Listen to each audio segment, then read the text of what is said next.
Ondelatte raconte. Christophe Ondelatte. Je vais vous raconter l'histoire d'un personnage totalement romanesque du début du XXe siècle. Marguerite Stenel. En 1908, elle a été accusée d'avoir tué son mari et sa mère.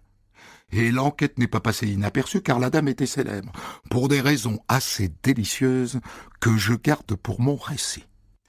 Pour débriefer cette histoire, je ferai appel au juge Gilbert Thill, grand juge d'instruction, qui publie aux éditions Robert Laffont « Faites entrer l'acquitté », un livre qui évoque entre autres cette affaire. J'ai écrit cette histoire avec Okis, réalisation Céline Lebras. Europe 1, Christophe Ondelatte. La scène se déroule le dimanche 31 mai 1908, au petit jour, dans un bel hôtel particulier du 15e arrondissement de Paris. Ici vivent le peintre Adolphe Stenel et son épouse Marguerite. Il est 6 heures du matin et Rémi le valet est en train de préparer le petit déjeuner. Et là, il entend des gémissements.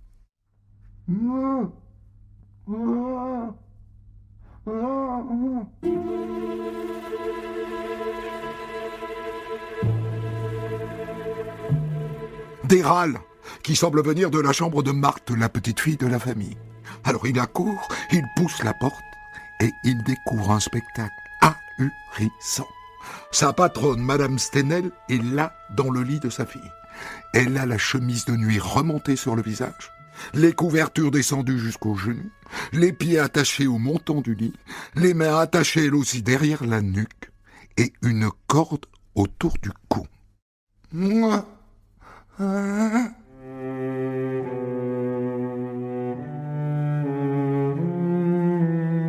Madame Stenel montre du regard la chambre d'à côté, celle qu'occupe sa mère, Madame Japy, arrivée la veille pour les vacances.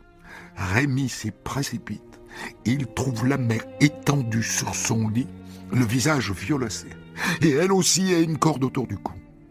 Et elle est morte. Alors Rémi fonce dans la chambre de son patron, Monsieur Stenel. Il entre, il bute sur un corps allongé sur le sol, mort, en chemise et en caleçon. Une cordelette fait 2 fois le tour de son cou. Rémi retourne tout de suite voir sa patronne pour lui annoncer la terrible nouvelle. « Madame, votre mère a été tuée. Et votre mari aussi. » Et là, elle s'évanouit, façon cinéma. Alors que dans la vraie vie, les gens ne s'évanouissent pas. Bref. Et c'est là que Rémi décide de la détacher. Et ça n'est pas bien difficile. Les nœuds sont très peu serrés. Et après, il appelle la police.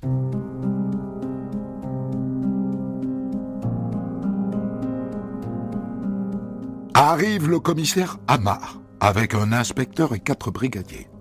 Le commissaire, bien sûr, veut voir la survivante tout de suite, Madame Stenel. Entre 2 spasmes, voilà ce qu'elle raconte. Il était minuit, environ. Je me suis réveillé. On braquait une lanterne sur mon visage. Ils étaient 4. 3 barbus, habillés tout en noir. Et une dame rousse, avec la bouche, comment dire, on aurait dit un trou d'égout. Ils m'ont demandé où mon père cachait l'argent. Ils voulaient sans doute parler de mon mari. Je pense qu'ils m'ont pris pour la fille de la maison.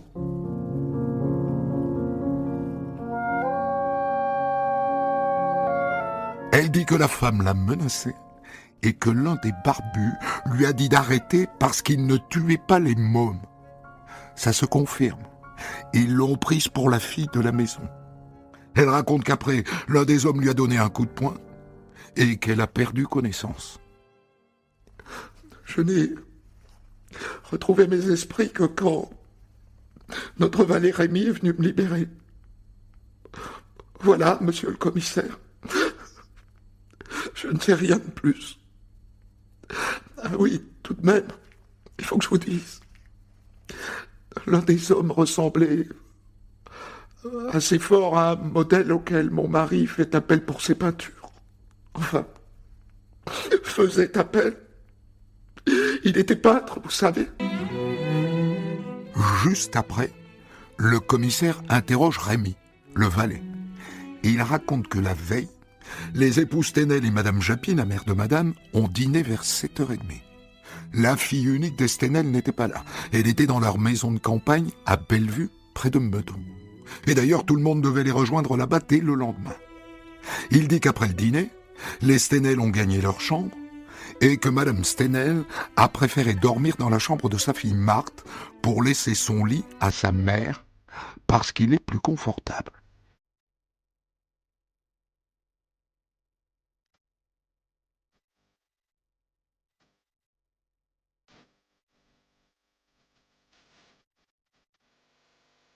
Je dois vous dire que d'entrée, le commissaire ne croit pas trop au scénario de cette agression. D'abord, il n'y a pas de traces d'effraction. Il n'y a pas non plus de traces de pas ou de boue dans le salon alors qu'il pleuvait. Et puis la villa n'a pas été fouillée. Il ne manque aucun objet de valeur.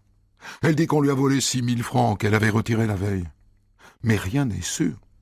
Et puis il y a autre chose qui chagrine le commissaire. Une confidence du valet, Rémy. Quand j'ai défait les liens qui maintenaient Mme Stenel attachée au lit, j'ai remarqué qu'ils n'étaient pas serrés du tout. Ils étaient même un peu lâches.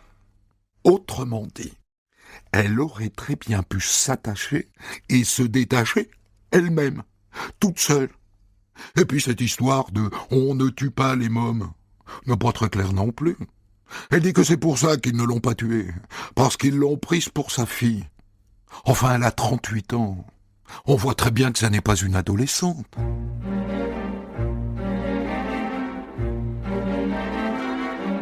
Quoi qu'il en soit, c'est une grosse affaire. Car les Stenel, tout le monde les connaît à Paris. Lui était artiste peintre, un peu en vue. Il a notamment peint pour le palais de l'Élysée.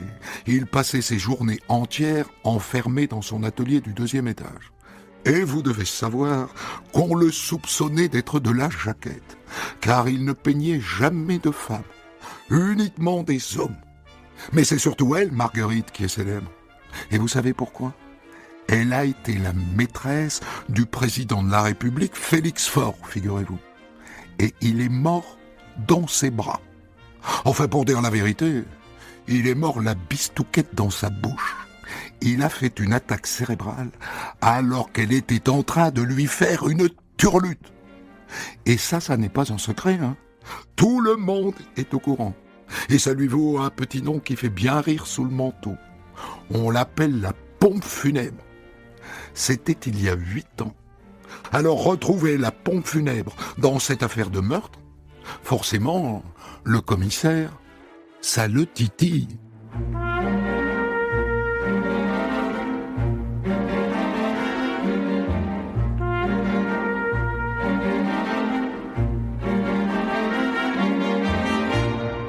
Un juge d'instruction a été nommé. Le juge l'était. Il veut réentendre Madame Stenel. Et ce qui est intéressant, c'est que 2 heures après son récit au policier, elle ne raconte pas tout à fait la même histoire, la diablesse, comme si la mémoire lui revenait petit à petit. Elle dit maintenant que l'un des barbus lui a tordu le poignet, et que maintenant elle se souvient, il avait des cheveux longs et un accent étranger.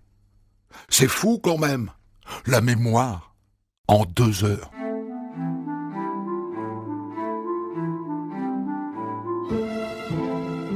La presse, évidemment, s'emballe pour cette affaire.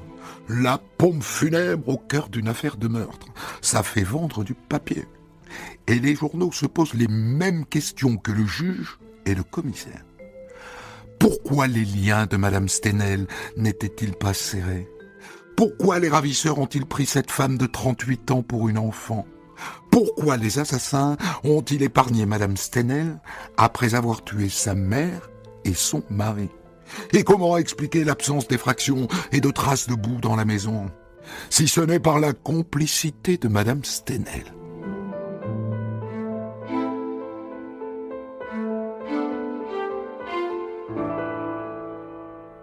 Deux jours après le crime, on fait une autopsie des corps de la mère et du mari.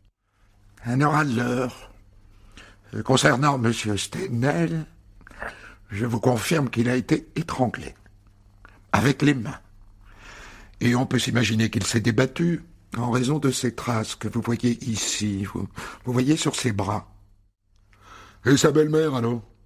Mme Japy? Elle a été étranglée, elle aussi? Non. Non, nous pensons qu'elle est morte asphyxiée par l'énorme boule de coton qu'on a retrouvée enfoncée dans sa bouche. Dans les deux cas, les cordes qu'on avait mis autour de leur cou ne sont que des mises en scène.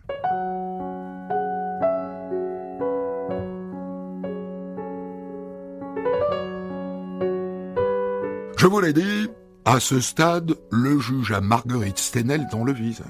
Il n'est pas du tout convaincu par ses explications et il est agacé par ses changements permanents de version. Mais pour l'instant, il ne l'inculpe pas. Et la presse s'en étonne. Elle est protégée, forcément. Il y a même des journaux pour soupçonner que le juge est son amant. Car ça, je ne vous l'ai pas dit. Marguerite n'a pas couché qu'avec le président Félix Faure. Elle a toute une foultitude d'amants.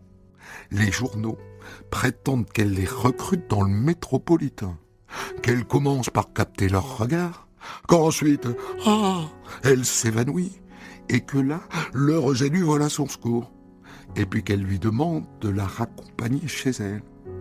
Et qu'en général, il se revoit le lendemain pour consommer dans la maison de campagne de Marguerite à Meudon. C'est ce que racontent les journaux. Moi, j'en sais rien. Il y en a même qui prétendent qu'elle a un enfant naturel, un gosse qu'elle aurait eu avant d'être mariée. Et de là, ils échafaudent l'hypothèse que l'enfant devenu adulte serait revenu la nuit du crime lui soutirer de l'argent. Bref, dans la presse, ça délire sec.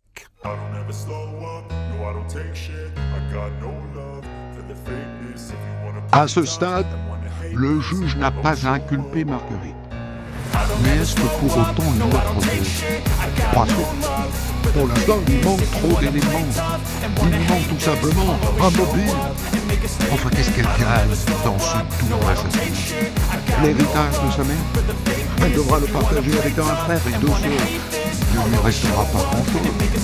Se débarrasser de son mari pour en épouser un autre? C'est possible. Mais tout le monde dit qu'ils avaient trouvé un terrain d'entente. Il l'a laissé prendre autant d'amants qu'elle le voulait. Et ces derniers amants n'avaient aucune intention de l'épouser. Et donc en état, il n'y a pas de mobile. Et c'est bien embêtant.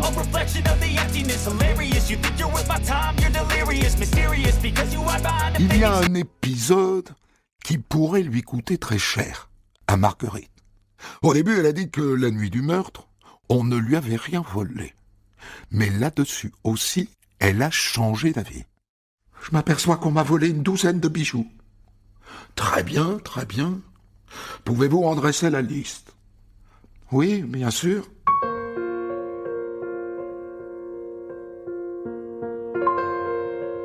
Et cette liste, les policiers l'envoient à tous les revendeurs de bijoux.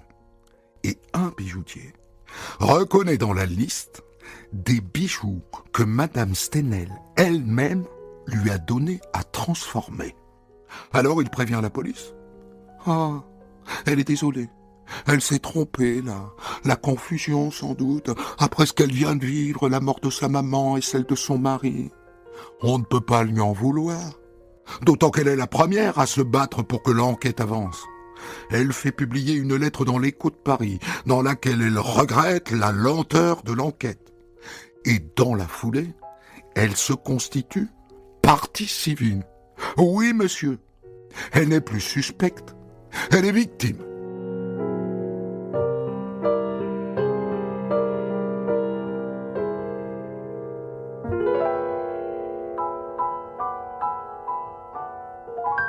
C'est à ce moment-là que les policiers dénichent un bonhomme, un certain monsieur Burlingham, dont le seul tort est d'être barbu, d'avoir loué 3 redingotes noires et d'avoir une amie rouge. On montre à Madame Stenel une photo de lui. « Oh, je le reconnais, c'est lui. Il était là. C'est l'un des 3 agresseurs. » Sauf que le monsieur peut prouver qu'il était à Dijon ce soir-là. Pas de peau. Et son ami Rouquine était à Londres. vraiment pas de peau.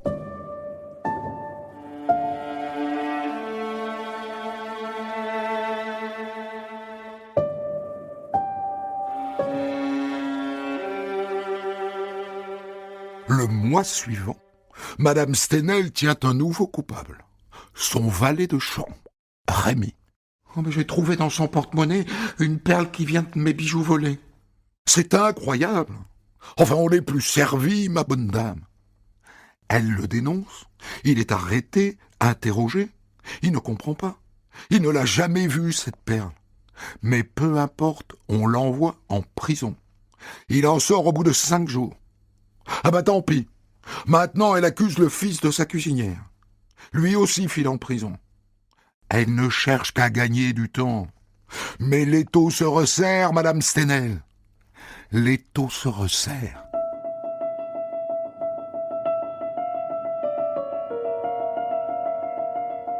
Elle a tout essayé, tout tenté, et tellement menti depuis le début de cette enquête que ça ne pouvait pas durer. Un matin, Marguerite Stenel est arrêtée et incarcérée à la prison de Saint-Lazare. Rassurez-vous, elle bénéficie d'un traitement de faveur, car il semble que le directeur ait du béguin pour elle.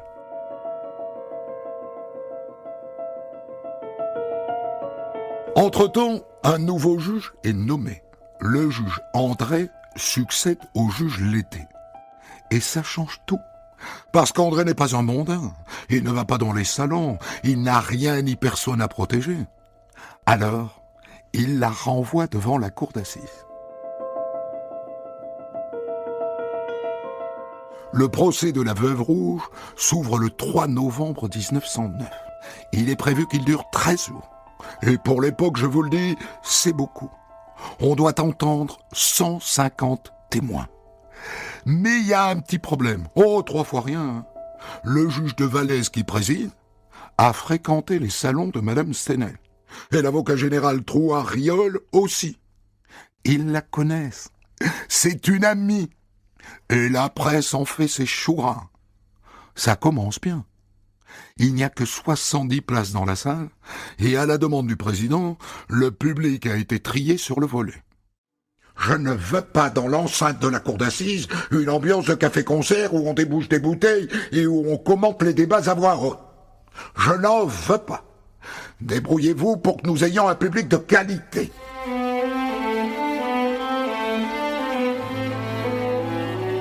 Bien entendu, monsieur le président. Et donc le procès commence. Et la voilà qui entre dans le box, tout habillée de noir.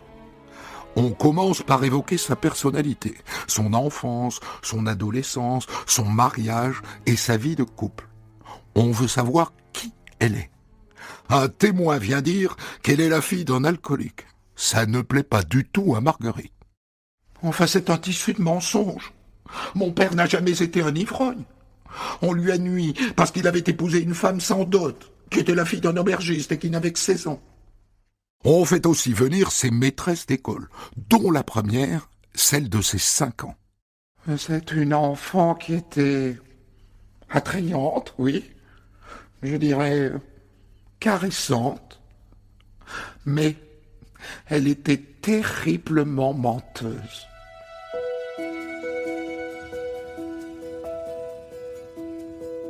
On voit aussi passer ses 2 beaux-frères, les frères de feu son époux. Ils ne l'aiment pas, et ça se voit trop. Leur détestation ruine leur témoignage. Et au final, c'est elle qui marque des points. Et puis on en vient aux faits, à ses multiples revirements. Elle a commencé par accuser 3 barbus en noir et une femme rousse, et puis son valet Rémy, et puis le fils de la cuisinière. Oh, mais ce sont les journalistes. Ils me harcelaient. Ils me poussaient à la faute. Ils voulaient que je dénonce des gens. Moi, j'en ai dénoncé. Il leur fallait des noms pour nourrir leur article du lendemain. Vous comprenez? Mais aujourd'hui, je veux qu'on ne retienne que ma première version. C'est la seule qui soit vraie.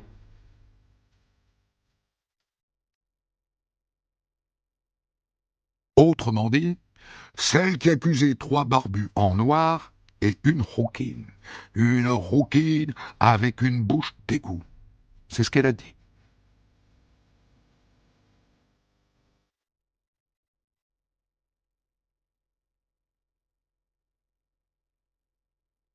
À un moment, on lui reproche d'avoir fait perdre beaucoup de temps à la police avec tous ces revirements. Du temps et donc de l'argent. Ce qui lui vaut une délicieuse passe d'armes avec le président. Mais c'est votre faute. Avec une autre femme que moi, vous n'auriez pas fait dépenser à la France 23 000 francs.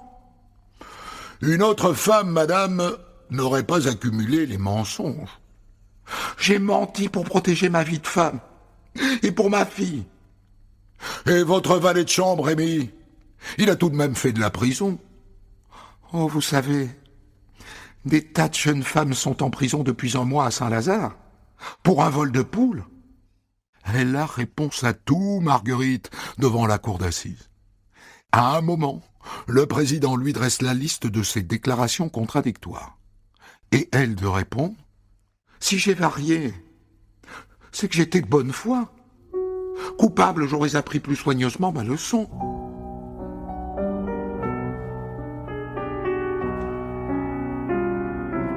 Il y a un point qui n'est pas clair depuis le début.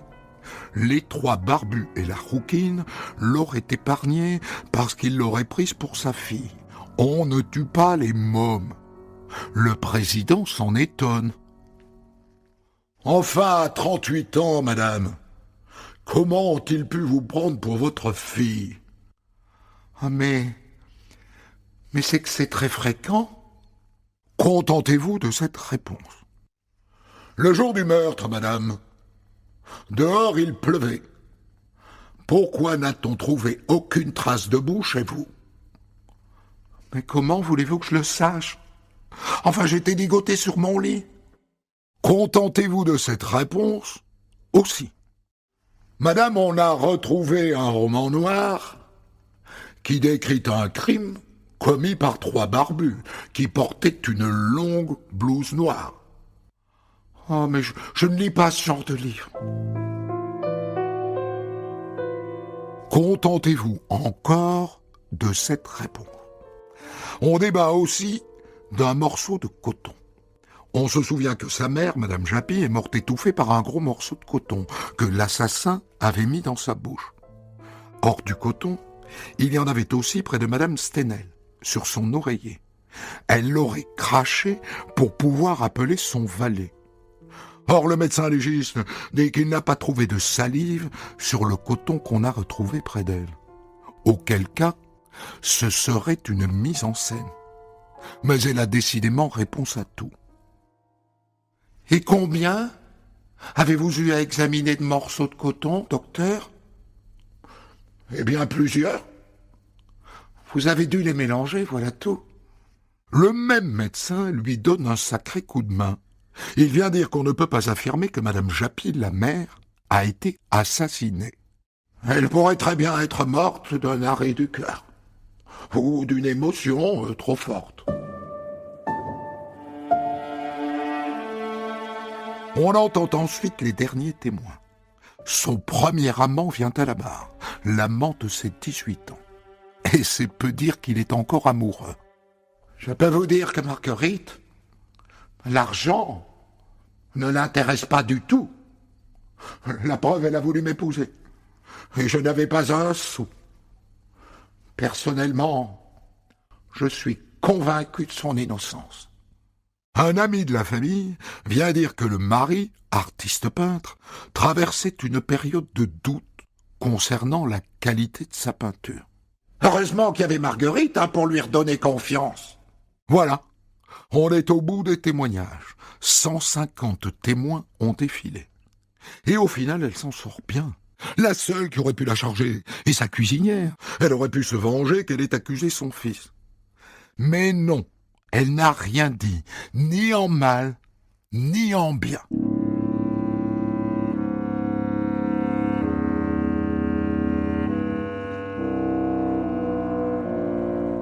Dehors, devant le palais de justice, il y a une foule d'au moins 400 personnes. Ils réclament sa tête et ils se frottent parfois aux forces de l'ordre. c'est que le verdict approche. Voici venue l'heure du réquisitoire. L'avocat général Trouariol, qui pourtant a fréquenté les salons de Madame Stenel, reprend toute l'affaire et appuie là où ça fait mal. L'âme de l'accusé est complexe. Il y a un abîme entre ce que la main trace et ce que le cœur pense. Le malheureux Stenel était de trop. Voilà le mobile. Tout porte à croire à la mise en scène. Marguerite s'est ligotée elle-même. Son costume de deuil et son crêpe noire sont une mise en scène. Puis vient la plaidoirie de Maître Aubin, l'avocat de Marguerite. Longue, très longue, beaucoup trop longue, 7h30. Mais avec de bons arguments. Madame Stenel n'avait aucune raison de se débarrasser de sa mère et de son mari. Elle n'en tire aucun avantage. Et elle ne les a pas tués pour se marier, puisque son amant dit qu'ils n'en ont jamais parlé. C'est un cambriolage qui a mal tourné, voilà tout. Et les policiers ont bâclé leur enquête. Et je tiens à vous apprendre ceci. Savez-vous que le directeur d'une troupe de théâtre s'est fait voler 3 redingotes noires et que les acteurs de cette troupe, tous étrangers, se sont volatilisés après le crime? Pourquoi est-ce qu'on ne les a pas cherchés? Hein? Pourquoi? Maître Aubin achève sa plaidoirie devant un public silencieux.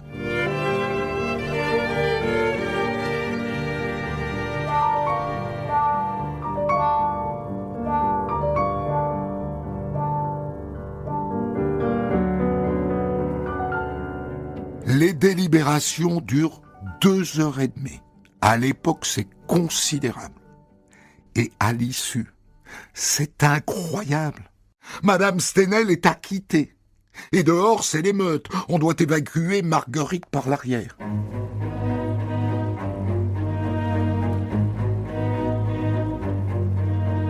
Et maintenant, elle est libre. Dans la foulée, on lui propose 100 000 francs pour jouer au théâtre son propre rôle dans une pièce inspirée de sa vie. Mais elle refuse. Elle a compris qu'elle doit quitter Paris, qu'ici, on ne croira jamais à son innocence. Alors, elle part s'installer à Londres, sous le nom de Madame de Sérignac. Et elle écrit ses mémoires, qui sont publiés en 1912. Pas tellement pour revenir sur le crime, mais plutôt pour évoquer sa relation avec le président Félix Faure. C'est la pompe funèbre qui écrit ce livre.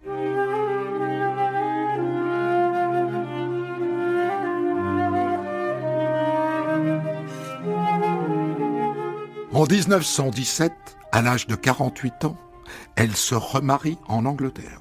Et tant qu'à faire, avec un lord, le baron Abinger. Un lord qui était tombé sous le charme pendant le procès. Et ce faisant, elle devient Lady Abinger. Marguerite Stenel a vécu jusqu'à 85 ans. Elle s'est éteinte en 1954, emportant son secret dans sa tombe. Pour commenter son histoire du jour, Christophe Ondelat reçoit un invité, acteur direct de son récit. Je vous ai raconté l'affaire Marguerite Stenel, célèbre pour avoir été au début du XXe siècle la maîtresse du président de la République Félix Faure, qui est mort alors qu'elle lui faisait une turlute. En 1908, elle a été accusée d'avoir tué son mari et sa mère, et pourtant, elle a été acquittée. Et je débriefe cette histoire avec le juge Gilbert Thiel, ancien juge de l'antiterroriste, célèbre juge d'instruction de l'affaire Simone Weber. Vous publiez, Gilbert, aux éditions Robert Laffont, un livre qui s'appelle « Faites entrer l'acquitté » et dans lequel vous traitez, entre autres, de cette histoire. On est d'accord, Gilbert, qu'on sort de cette histoire en se disant qu'elle est coupable. Oui, c'est l'impression que ça donne. Il faut toujours se méfier en matière judiciaire de porter des jugements hâtifs ou des préjugements sur des dossiers auxquels on n'a pas eu complètement connaissance. Mais il est quand même très très étrange qu'après l'acquittement, le président de la cour d'assises soit venu dire Madame, tout ce que vous m'avez raconté, c'est un tissu de mensonges, c'est un peu incohérent. Si on pense qu'elle a menti sur tout, c'est qu'il y avait donc une raison à ces mensonges. Et cette raison pouvait être la volonté de dissimuler son acte criminel, comme auteur ou comme commanditaire des deux crimes. Quelle est la clé, selon vous, de son acquittement? Selon que vous soyez puissant ou misérable?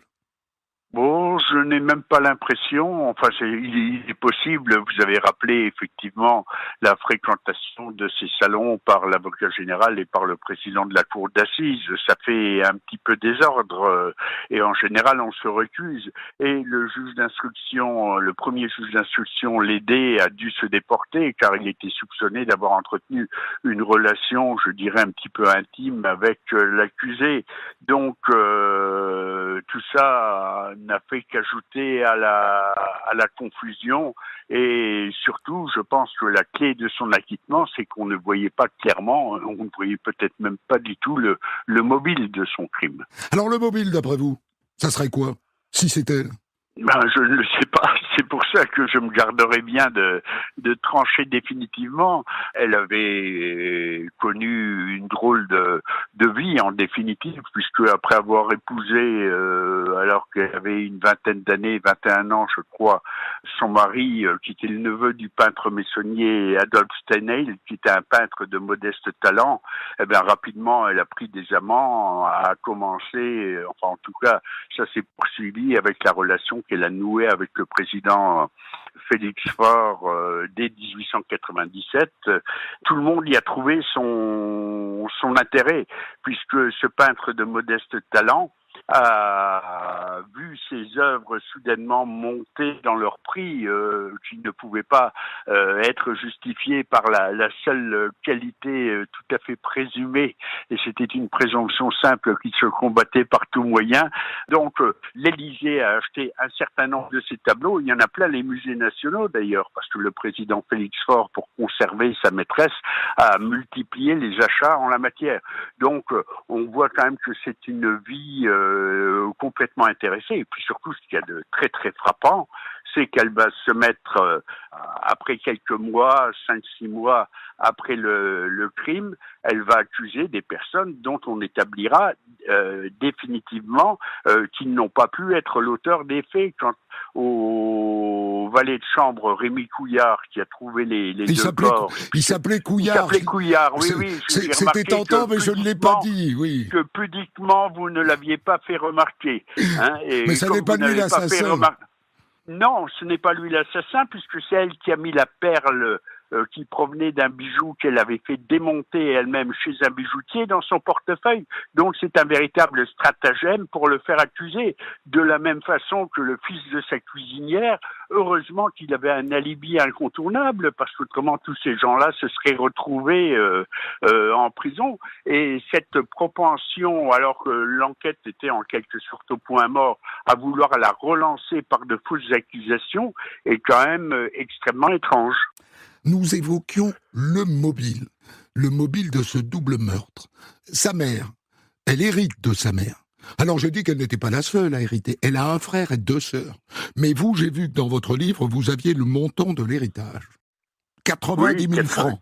90 000 francs, alors je ne peux plus vous dire, j'ai perdu la mémoire avec mon grand âge, si c'était à partager entre les autres héritiers ou pour elle seule, mais enfin c'était bon, une somme importante à l'époque, mais quand même pas considérable. Surtout que Madame Steinheil avait une pratique assez courante des amours tarifés, donc elle avait des ressources. Oui, elle avait des amants riches.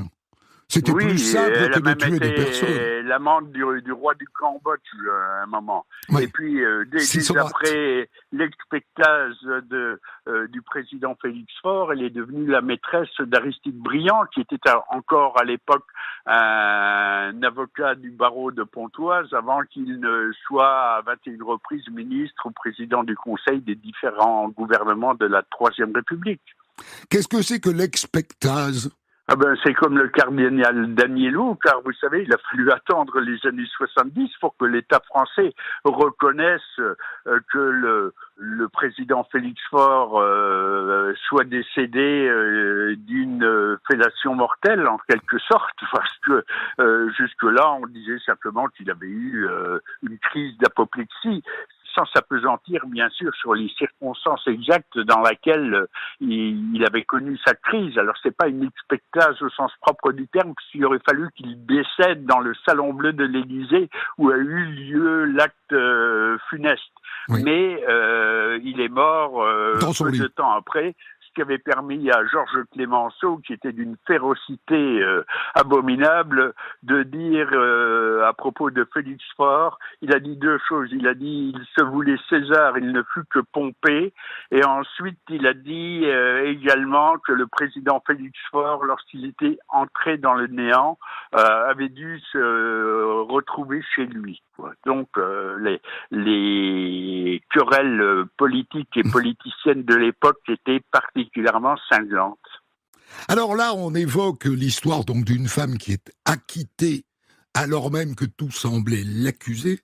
Et moi, ce qui m'intéresse bien, c'est de savoir si le juge d'instruction, qui a renvoyé tant de personnes devant la cour d'assises, et il lui est arrivé de voir acquitter quelqu'un dont il pensait qu'il était coupable. Non, ça ne m'est pas arrivé, moi, personnellement. J'ai dû avoir, sur toute ma carrière, peut-être 2 ou 3 acquittements. D'abord, ce n'étaient pas des femmes, c'était des hommes. Mais c'est la règle du jeu. Si vous voulez, un juge d'instruction, lorsqu'il renvoie un accusé ou des accusés ou une accusée devant la cour d'assises, le minimum qu'on puisse lui demander, c'est de penser qu'effectivement, il pense que c'est bien l'auteur du crime qu'il va faire juger, mais en même temps, il ne statue que sur des charges, c'est-à-dire qu'il estime qu'il est tout à fait vraisemblable que la personne qu'il renvoie devant la cour d'assises soit l'auteur des faits. Ça permet d'effectuer un premier tri. Par contre, la juridiction de jugement, elle est en charge de statuer sur une culpabilité au regard des preuves qui sont rapportées par l'accusation et au regard des éléments de défense apportés par l'avocat de la défense. Mais est-ce qu'il vous est arrivé de renvoyer devant la cour d'assises pour qu'elle tranche d'une certaine manière parmi les doutes que vous aviez? Non, je n'ai pas le souvenir de m'être trouvé dans ce genre de situation. Alors ça peut paraître prétentieux en disant il était toujours sûr de lui. C'est pas dans ce sens-là que je le dis. On estime s'il y a des charges suffisantes pour que monsieur untel ou madame untel soit l'auteur des faits. Après, c'est à d'autres de juger. Et après, bien évidemment, il faut s'incliner devant la décision de justice qui est rendue. Mais on évoque là le cas de Madame Steinheil qui reste quelque part un mystère puisqu'on n'arrive pas à décerner avec précision quel aurait été son mobile. Encore que des assassins et des criminels sans mobile, ça existe parfois aussi.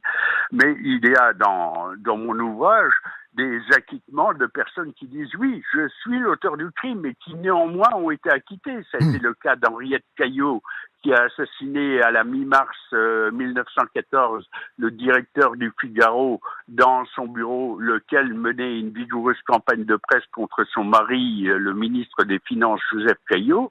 Elle a été acquittée. Oui, mais là, de la même là c'est pour des raisons, j'ai envie de dire, politiques et de connivence avec le système judiciaire. Oui, puisqu'on s'est aperçu notamment que un certain nombre de magistrats qui avaient à connaître de cette affaire étaient des habitués de la table ministérielle. Mais Raoul Villain l'assassin de Jean Jaurès, il dit pas « je n'ai pas tué Jean Jaurès », il dit « j'ai tué un traître à la France ». Et en 1919, c'est un jury populaire, à l'époque le jury populaire délibère seul, sans l'appui des magistrats, sur la culpabilité, qui va l'acquitter. Germaine Berton, alors de l'autre côté, qui est une anarchiste en 1923, qui va choisir une victime de substitution car elle pense que, à juste titre d'ailleurs, que les responsables moraux de l'assassinat de Jean Jaurès sont Charles Maurras et Léon Daudet, les deux têtes de pont de l'Action française, donc de l'extrême droite nationaliste de l'époque. Elle va assassiner Marius Plateau puisqu'elle ne peut pas approcher les deux autres qui prennent trop de précautions. Elle le descend. Elle va d'ailleurs revendiquer son crime sans aucune nuance. Elle rêve de devenir une martyre et à la stupéfaction générale et à sa grande peine, elle est acquittée, c'est-à-dire qu'on lui octroie pas des circonstances atténuantes. La décision de justice veut dire non, madame, vous n'avez pas tué Marius Plateau. Non, monsieur, vous n'avez pas tué Jean Jaurès. Non, madame, vous n'avez pas tué Gaston Calmette dans son bureau. Dites-moi, Gilbert Hill, je vous ai pris en flagrant délit de mensonge. Vous m'avez dit qu'aucune femme dans votre carrière n'avait été acquittée alors que vous l'aviez renvoyée devant la cour d'assises.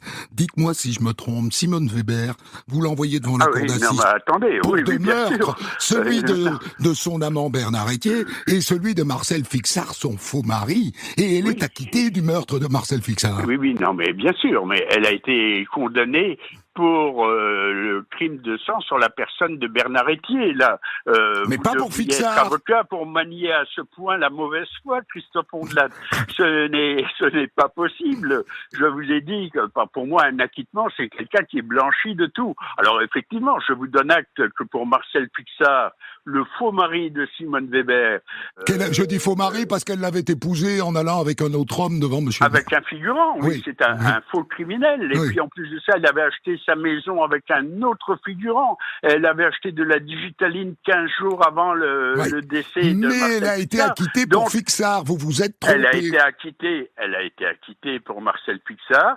C'est exactement ce que je vous disais, entre les charges, fausse acquisition notariée de la maison, faux mariage, acquisition avec des ordonnances falsifiées de digitaline et à la fin faux testament, on se dit, elle a dû très certainement le tuer. Alors, on n'a pas retrouvé des quantités significatives de digitaline à l'occasion de l'exhumation.